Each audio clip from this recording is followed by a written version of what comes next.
In the 1870s, German immigrants Paul and Agnes Tottenham Corman opened a general store on a small road that became Highway 249. Former slaves who came to this area from Alabama and Mississippi soon after the Civil War settled this community, and they soon named it Kohrville. A Kohrville school for black children was located on Kohrville-Huffsmith Road from the early 1890s and through 1966. The first school building burned in the early 1900s and was quickly rebuilt.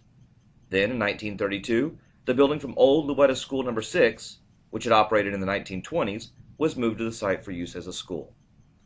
Now, the building you're looking at today was constructed and built in 1949. Then it was a new two-room wooden school erected for the children of Kohrville. Then in 1966, when Klein ISD became fully integrated, the Kohrville School was no longer used as a school, but was allowed to be used as a community center under the Kohrville Community Enterprise Organization. In the early 1980s, the building was moved to the site of the Klein Administration Building, located over at Spring Cypress Road.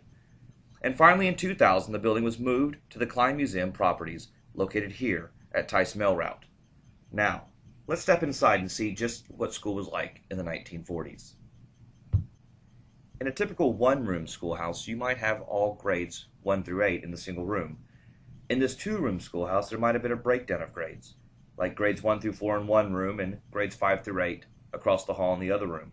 The lowest grades or smallest children sat in the front, with older grades in the back.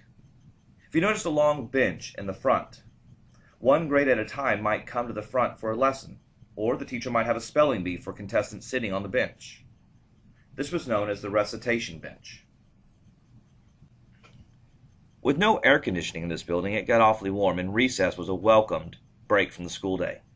At recess, children might play marbles, tag, a game of Red Rover, or they might use a stick to roll a large wooden hoop. This building serves to remind us what school was like in the early 1940s, 1950s in Klein ISD. A simpler time, a time where kids valued education, honesty, and hard work.